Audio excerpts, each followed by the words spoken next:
역사 5. 제주 4.3 사건. 신명기 32장 7절 말씀. 옛날을 기억하라. 역대의 연대를 생각하라. 내 아비에게 물으라. 그가 내게 설명할 것이요. 내 어른들에게 물으라. 그들이 내게 이르리로다. 이는 하나님의 말씀이니라. 아멘. 안녕하세요. 오늘은 근현대사 시리즈 2권 마지막 시간이 되겠습니다. 제주 4.3 사건이죠. 본래는 그 원인을 생각을 하면 이것은 사건이 아니라 폭동입니다. 폭동.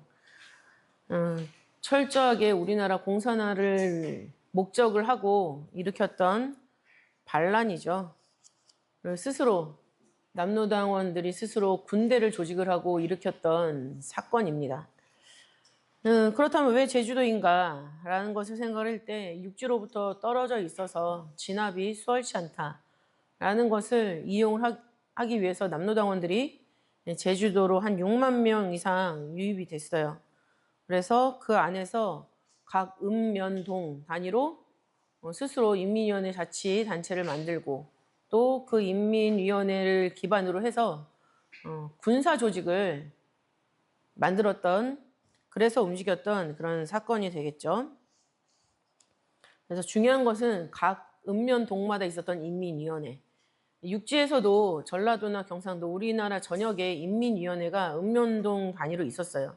그래서 끊임없이 밤마다 주민들에게 사상교육을 시키고 또 그 마음속에서 어떤 것이 불만인지를 캐치를 해서 그 불만을 가지고 나라에 대한 불신을 잘 활용을 하는 그런 전략을 끊임없이 써왔다라는 것을 우리는 알 수 있습니다. 근데 제주 4.3 사건을 알기 위해서는 첫 번째로 알아야 되는 사건이 47년 3월 1일에 있었던 제주 3.1 발포 사건이죠. 이거는 소요가 일어날 그런 일이 없었어요. 사실은. 이거는 100% 남로당원들이 주도해서 3.1 독립만세 운동을 기념하기 위해서 모인 운동이었고, 겉으로는 그런 주제를 내세웠지만 이면적으로는 모여서 본인들의 나아갈 바, 또 주장할 바를 함께 이야기하면서 결의를 다지는 시간이었거든요.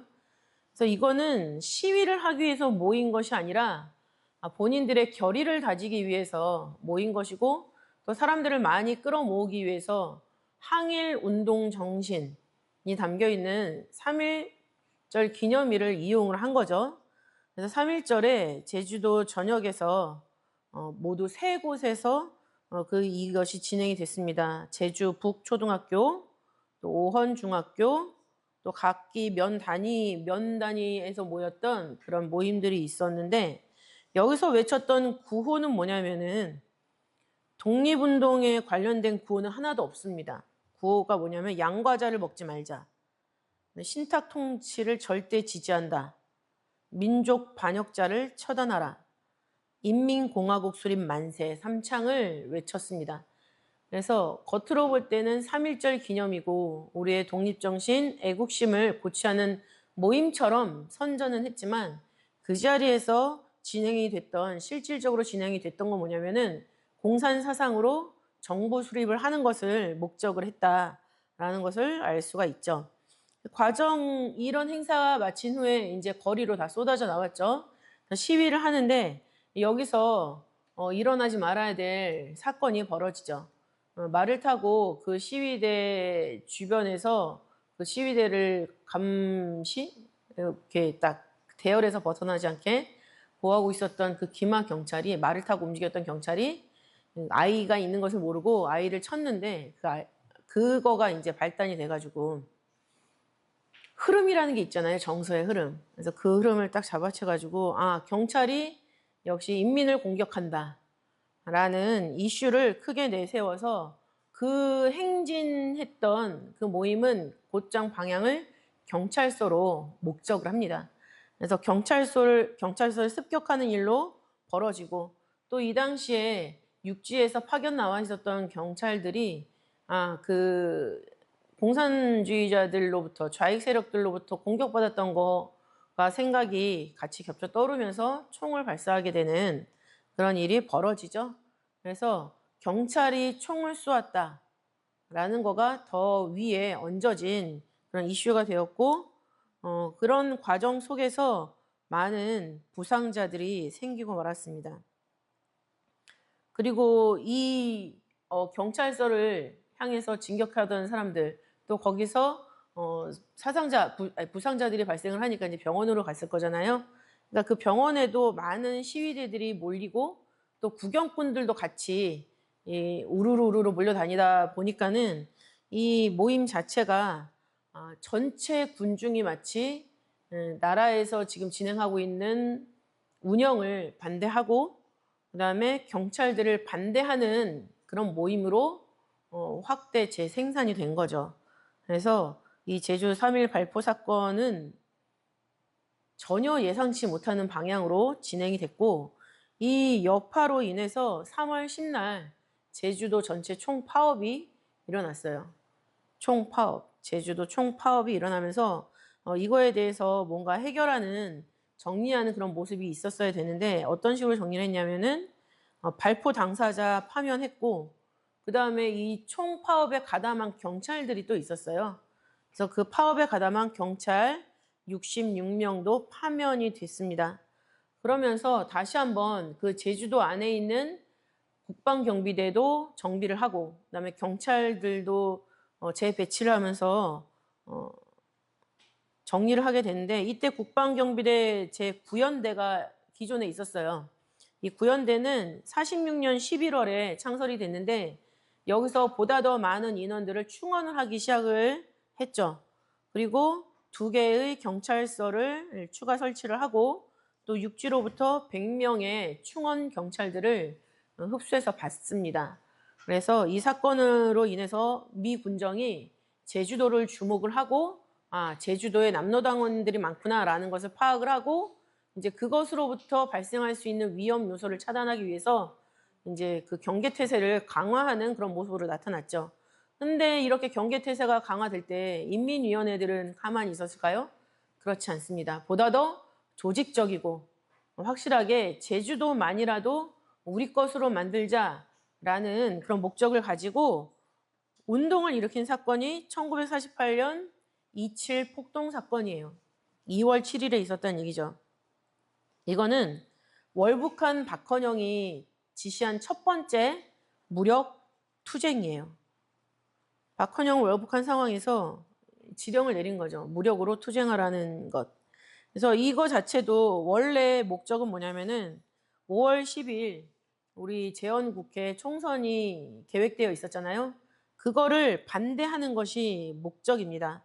그래서 한반도 공산화, 일단 제주도 공산화하고 그다음에 그 힘을 가지고 한반도를 공산화하고, 공산화한 다음에 이들이 세울 나라는 조선민주주의 인민공화국을 수립하자라는 것이 목적이었어요.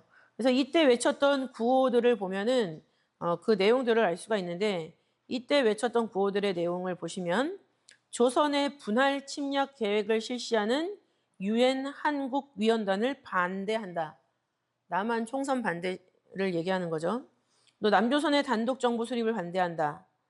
양군 동시 철퇴로 조선 통일 민주주의 정부 수립을 우리 조선 인민에게 맡기라. 그러니까 소련, 미국 본국으로 돌아가고 우리들끼리 우리만의 나라를 만들겠다라고 얘기를 하고 있는 거죠. 그다음에 국제제국주의 앞잡이 이승만, 김성수 등 친일 반동파를 타도하라. 그다음에 노동자, 사무원을 보호하는 노동법과 사회보험제를 즉각 실시하라. 노동임금을 배로 올려라. 정권을 인민위원회로 넘겨라. 지주의 토지를 몰수하여 농민들에게 나눠줘라. 라고 얘기를 하고 있는 거예요. 그래서 이런 주장들을 보면은 어떤 자유, 공평, 평등, 합리 이런 이념은 없죠.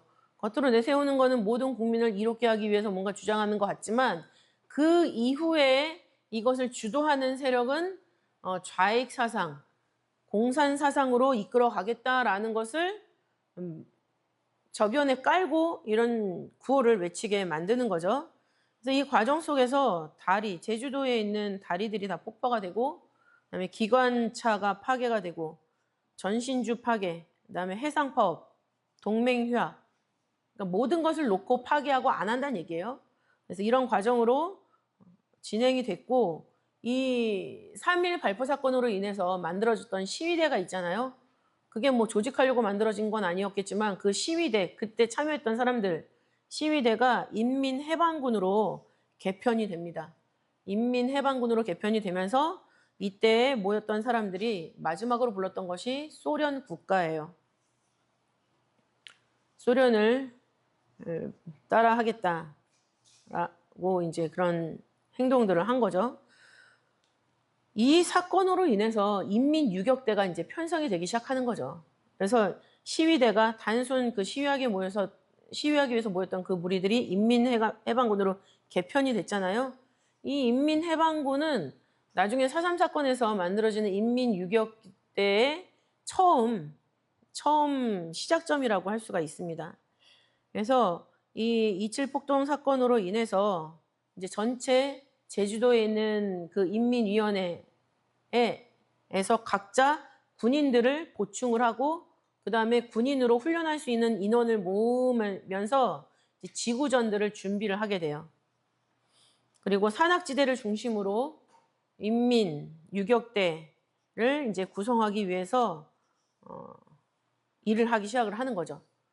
그래서 제주 4.3 사건이다라고 했을 때는 3.1 발포 사건만 얘기하는 경우가 있는데 그것과 제주 4.3 사건 사이에서 2.7 폭동 사건이 그 과도기적인 형태였지만은 궁극적으로는 군대를 구성해서 나라에 반란을 일으킨다라는 계획을 가지고 움직였음을 우리는 알고 있어야 합니다.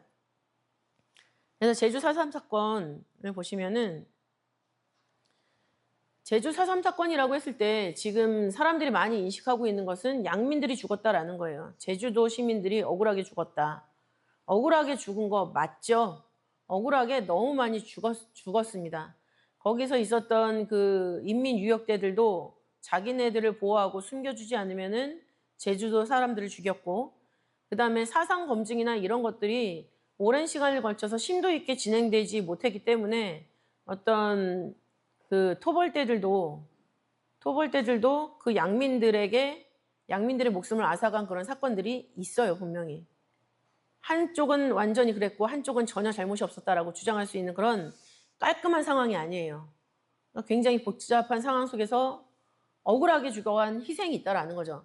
그러면 그 희생에 대해서는 그 이후에 일어나는 여수 순천 사건처럼 나라가 책임지고 국민들이 함께 아파야 되는 그런 건은 분명히 있습니다. 그런데 왜 그 일이 일어나는지 그것은 잊어버리면 안 된다는 얘기죠. 왜 이런 일이 일어났는가, 그 원인이 무엇인가라는 것은 분명히 밝혀야 돼요.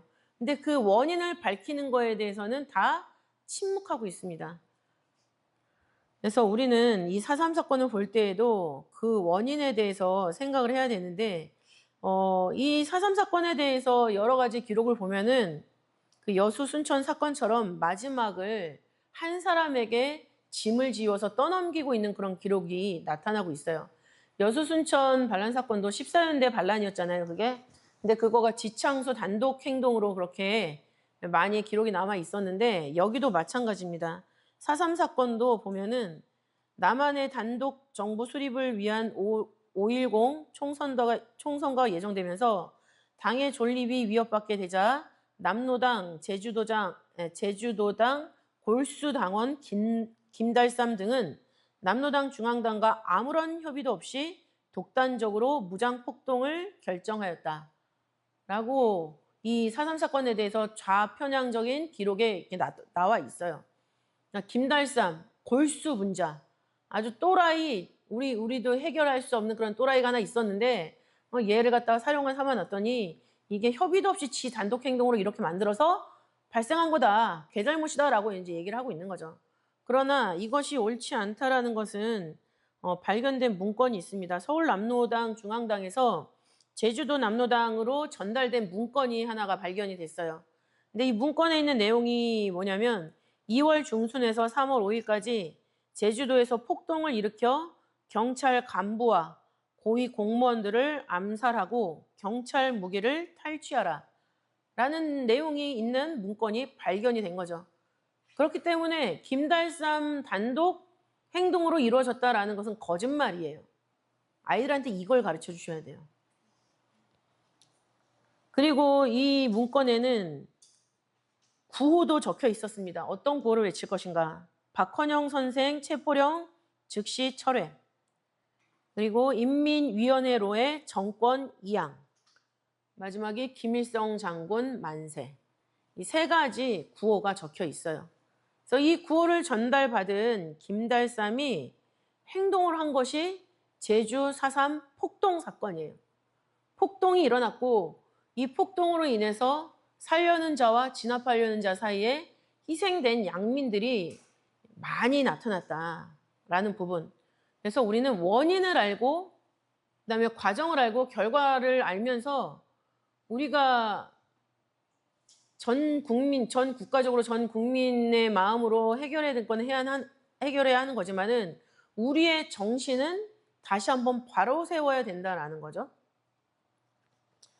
그래서 제주 4.3 사건은 항상 말하고 있는 주장은 뭐냐면 미군과 경찰이 제주도민을 탄압하였기 때문에 탄압은 그 3.1 발포 사건이에요.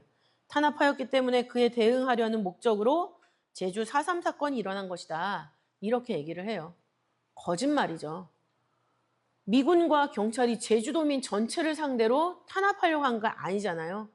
거기서 일어난 우리나라 공산화를 위해서 폭동을 일으키려는 그런 세력들을 진압하기 위해서 시작된 그런 사건의 결과들입니다. 그래서 과정은 좀 전에 말씀드렸던 것처럼 서울 남로당 중앙당이 제주도 남로당에 문건을 보냅니다. 경찰서 습격하고 그 다음에 우익 인사들 다 죽이고 경찰의 무기를 탈취하라. 그리고 외쳐야 되는 것 그 세 가지. 그래서 인민 유격대를 형성을 하게 되죠. 그 전에 있었던 27 폭동에서 있었던 인민해방군을 인민 유격대로 형성을 합니다. 유격대는 보다 더 전문적인 훈련을 받은 군대죠. 그리고 유격대는 게릴라전에 아주 익숙한 그런 부대의 성격을 띠고 있습니다. 그래서 인민유격대를 형성해서 국가를 상대로 도발한 최초의 전면적인 무력 전쟁이었다라는 것을 우리가 알아야 되고 섬 전체에 걸쳐서 모든 마을 또 모든 읍면에 공산주의 세포를 조직을 해요.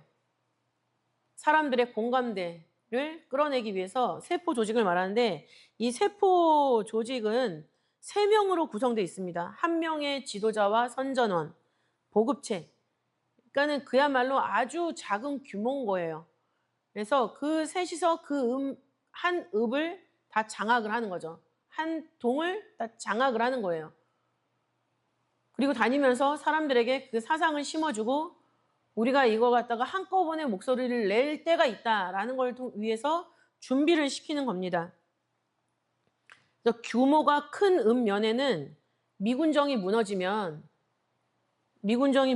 되고 우리의 테러가 성공하게 되면은 정부 역할을 수행할 인원까지도 다 이미 조직을 하고 있었어요. 그러니까 이 사람들이 단순히 그날 한번 떨쳐 일어나 보자 여기서 끝나는 게 아니라 그렇게 되면 이렇게 될 것이고 그 경우에 미군정이 나가면 이걸 우리가 장악할 수 있는 조직을 다 짜놓자. 이게 이미 됐다라는 거죠. 그리고 제주도 인민유격대의 조직은 우리가 막연하게 생각할 때는 산에 숨어 사는 빨치산 정도를 상상을 하잖아요. 그게 아닙니다. 아주 조직적으로 움직였어요. 총사령관의 김달삼, 그다음에 특별 경비대장의 이덕구는 그 다음 사령관이 되죠. 이덕구를 임명을 했고 전투부대가 25개 부대가 있었고요. 그다음에 직속 부대가 25부대가 있습니다.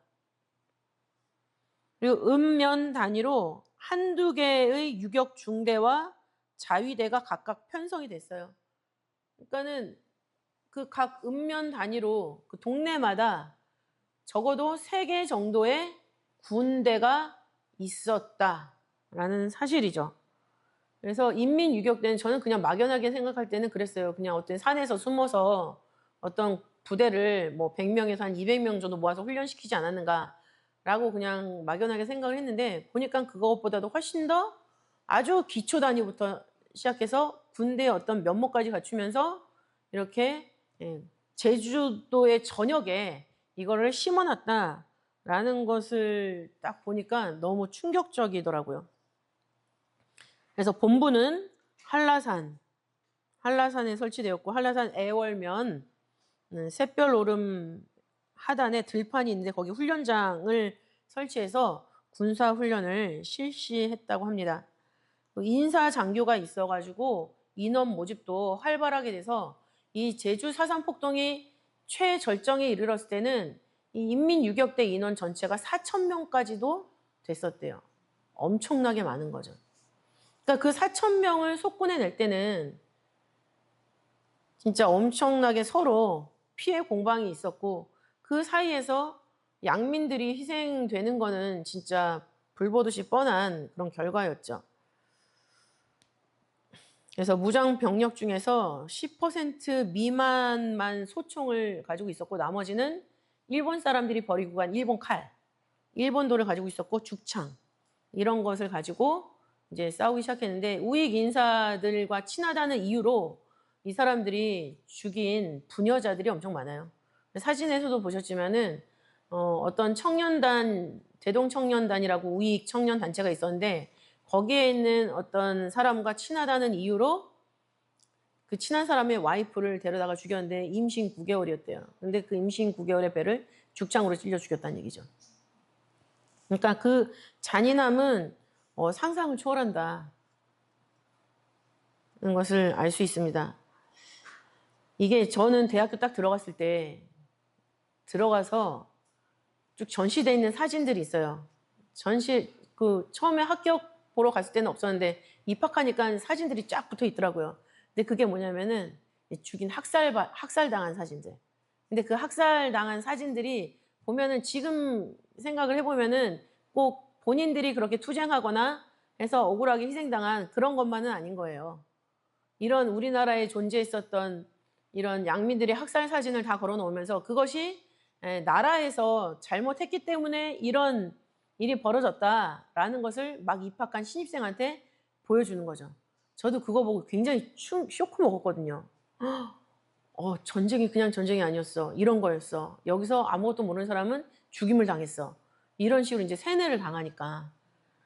근데 나중에 이제 찾아보니까는 그게 아니다라는 것을 알게 됐는데, 굉장히 우리가 상상할 수 없는 그런 잔인한 일들이 있었다. 그리고 그 피해 터 위에서 우리나라가 지금 성립돼 있다는 거예요. 근데 얼마 전에 제가 KBS에서 제주 4.3 사건에 대해서 이제 그 아나운서가 이제 설명하고 있는 것을 제가 봤어요. 근데 쭉 보면은 그냥 평범하게 이렇게 설명을 하더라고요. 노멀하게. 근데 제가 놀란 건 뭐냐면, 오늘 우리도 그 6.25 기념 행사를 하지만 거기서 아나운서 마지막 멘트가 지금 우리나라는 정전이 되었습니다 라고 멘트를 하더라고요. 정전이라고. 우리나라는 지금 정전이 아니잖아요. 휴전이잖아요. 전쟁이 휴전된 건데 그 아나운서 멘트는 정전이다라고 얘기를 하는 거예요. 그래서 이렇게 공식적으로 나와 있는 이 영상에서 정전이라고 말한 걸 공영방송에서 내보냈으면 많은 사람들이 진짜 다 정전이라고 알고 있겠구나. 북한이라는 나라가 있고 우리 남한이라는 나라, 대한민국이라는 나라가 있고 그냥 국경이 붙어있는 그 정도로 생각하겠구나라는 그런 생각이 드니까 너무 놀랍더라고요. 그래서 오늘 행사를 통해서도 이게 휴전 상태라는 거를 분명하게 아이들한테 알려줘야 되겠지만은, 이런 사건에서도 진짜 원인이 뭔지를 정확하게 알려줘야겠다.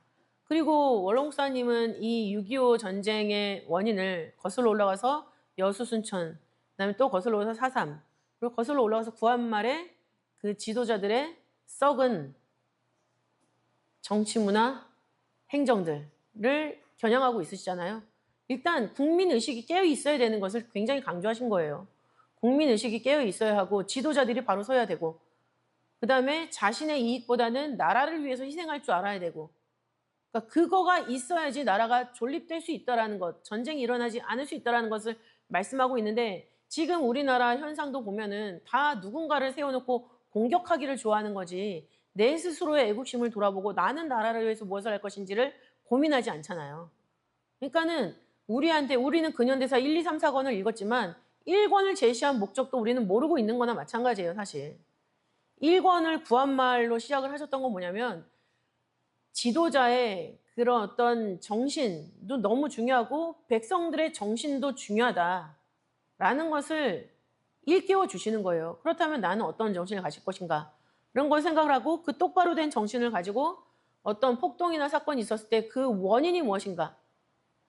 그리고 이들이 추구했던 것은 무엇인가? 어떤 방법으로 그것을 쟁취를 했는가를 보면서 현대를 대비를 하는 거죠. 우리가 사는 이 세상을 대비를 하는 겁니다.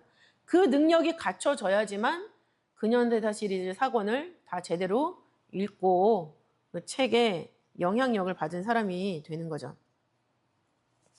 그래서 이렇게 인민유격자들은 2월 초부터 군사훈련을 실시했습니다. 일본군이 사용했던 군사시설들을 다 이용해서 군사훈련을 실시를 했고, 그 다음에 2월 25일에는 구국투쟁위원회를 개편했어요.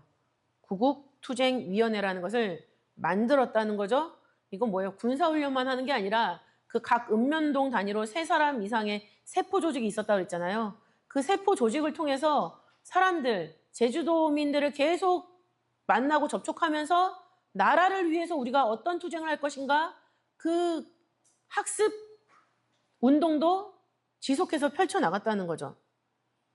그리고 3월 15일에 제주 4.3 폭동을 어떤 식으로 진행을 할 건지 작전을 세웠어요. 3월 15일에 제주 4.3 폭동 작전을 세우고 드디어 4월 3일 주일입니다. 새벽 2시에 한라산 정상에 봉화가 되면서 준비되어 있었던 인민 유격대들은 각자 자기 동네에 있는 경찰서를 다 습격을 합니다. 그래서 제주도를 보면은 딱 해변가 쪽으로 쭉 둘러가면서 12개의 경찰서가 있어요. 대표적인 경찰서. 그래서 그 봉화를 보자마자 인민 유격대들은 경찰서를 습격해서 장악을 하기 시작하죠. 그 습격하는 과정에서도 뭐 포로나 이런 개념 없습니다. 눈에 띄면 무조건 죽이는 거예요. 없애버리는 거예요. 왜? 없애버려야지 자기네들이 거기를 완전히 장악할 수 있고 그 다음에 더 이상 경찰들은 같이 뭘 나누면서 할 수 있는 상대들이 아닌 거예요. 그러니까 죽여 마땅한 거죠. 자신들의 목적을 성취하기 위해서는. 그래서 12개의 경찰서를 습격하는 거로 시작했다는 것도 우리 아이들이 분명히 알아야 됩니다. 그냥 4.3 사건은 이래 뭐 이런 게 아니라 그렇게 딱 신호가 됐을 때 미리 준비하고 있었고 작전을 세웠고 신호가 떴을 때 각 동네에 있었던 그 인민 유격대가 경찰서를 습격했다라는 것. 그리고 5월 10날 이제 단독 그 총선거가 있던 날이죠. 이때 인민 유격대들은 제주도의 투표소도 공격을 했어요. 그래서 제주도 투표소가 북제주군만 데이터가 나와 있어서 말씀드리면 북제주군 갑구가 있고 을구가 있었거든요. 근데 갑구에 73개 투표구가 있었어요. 근데 73개 중에서 42개를 다 부셔버렸어요. 그리고 북제주군 을구에는 61개의 투표구가 있었는데 그중에 29개를 부셔버렸죠. 그래서 이 사람들이 단순히 구호만 잊힌 것이 아니라 실질적으로 못하게 만들었다. 망쳐놓았다라는 것 우리가 알고 있어야 되고 이런 과정을 통해서 이덕구가 총사령관이 됐을 때 10월 달에 드디어 대한민국을 상대로 선전포고를 합니다. 왜냐하면 재헌국회가 되었고 7월 17일 날 이제 법이 제정이 되고 이런 과정을 쭉 거치잖아요. 그러니까 우리나라는 대한민국으로 이제 수립이 된 거예요, 정부가. 정부가 수립이 되니까는 얘네들은 뭐예요? 그 정부 인정할 수 없다라고 선전포고하면서 전쟁을 일으키기 시작하는 거죠. 그래서 제주 4.3 사건은 단순히 즉흥적으로 어떤 사건에 그냥 사람들의 흥분해서 이렇게 일어난 그런 폭동이 아니라 계획적으로, 의도적으로 조직이 됐고 지령이 있었고 그다음에 준비했고 이것이 급기야 선전포고, 나라를 상대로 한 선전포고로 이어졌다라는 거. 그래서 이렇게 선전포고가 되다 보니까는 나라에서 뭐랍니까? 비상계엄령을 선포하죠. 그래서 1948년 11월 17일에 비상계엄령이 선포가 되고 그해 말까지 지속돼요. 11월 17일에 발령해서 12월 31일에 맞춰지는데 비상계엄령의 뜻을 보니까는 거기 나와 있죠.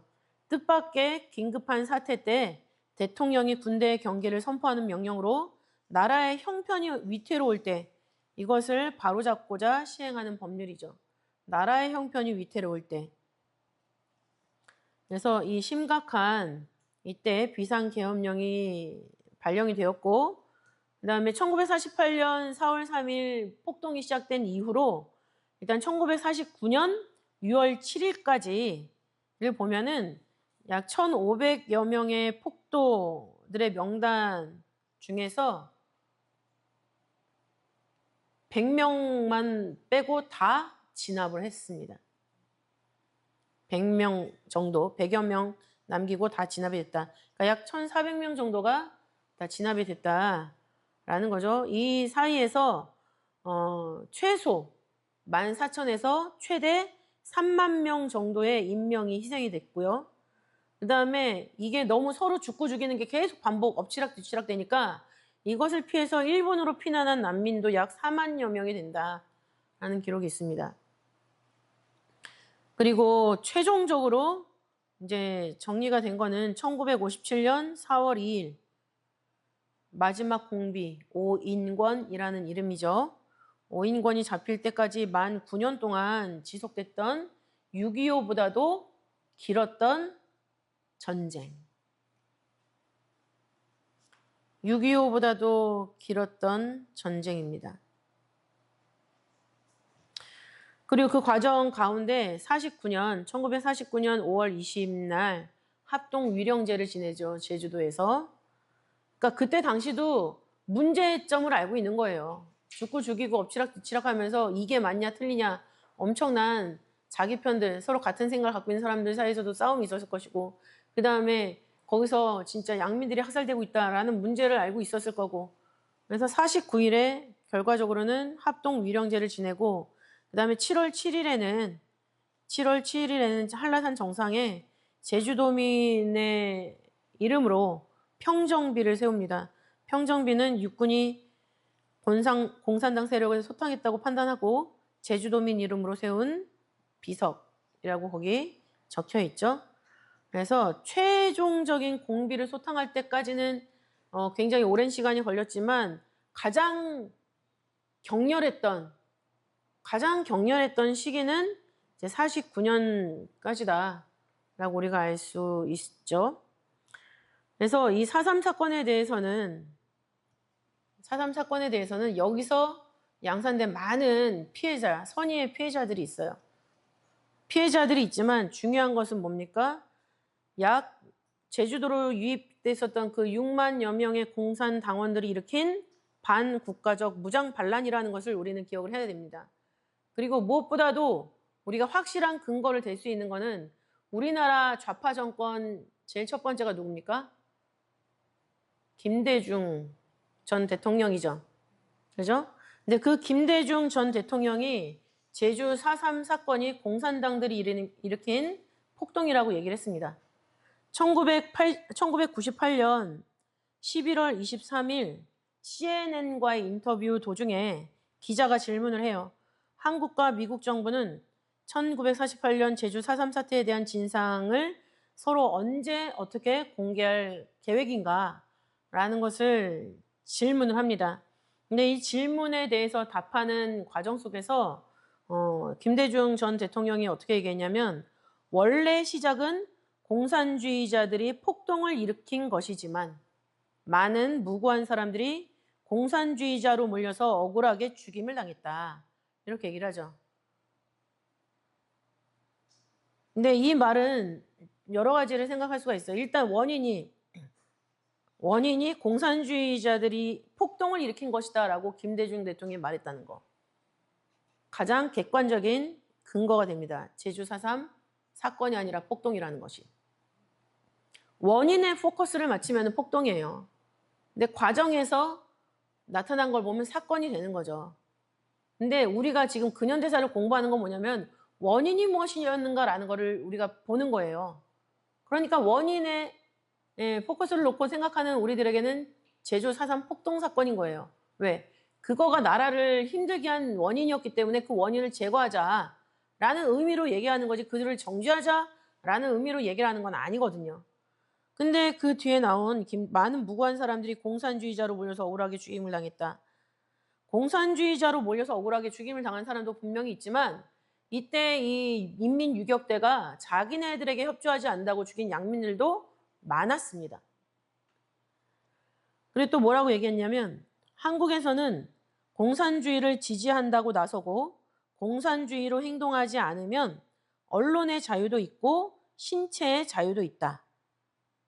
한국이 남북한 대결 상황이 있기 때문에 공산주의를 지지한다면 대한민국을 뒤집어 엎는다는 것이 되기 때문에 그 자유만은 제한되고 있다. 그러니까 공산주의라는 것을 사상으로 보고 그거를 사람이 선택할 수 있는 대상으로 보는 거죠. 선택할 수 있죠. 나는 공산주의 사상이 좋아. 라고 할 수 있습니다. 그런데 우리나라는 휴전 상태예요. 아직도 공산주의 사상과 자유민주주의 사상이 격돌하고 있는 그런 나라예요. 그렇기 때문에 공산 사상은 우리나라에서 반대되는 거죠. 그래서 이승만 대통령 때나 박정희 대통령 때 반공을 우리는 공부했잖아요. 그래서 저도 옛날에 반공에 대해서 수업 시간 때마다 너무나 자연스럽게 우리가 알고 배웠던 그런 기억이 있는데 그 반공에 대한 거가 굉장히 흐려졌죠. 지금은 흐려졌습니다. 근데 여기서 김대중 대통령이 되게 절묘하게 표현을 했어요. 한국에서는 공산주의를 지지한다고 나서고 공산주의로 행동하지 않으면, 그러니까 드러내지만 않으면 언론의 자유가 있다. 신체의 자유도 있다. 라고 얘기를 하는 거죠. 그러니까 드러내지만 않으면 그 사상을 갖고 있는 것은 행동하는데 대한민국에 사는데 큰 무리수가 없다. 라고 얘기를 하고 있는 거예요.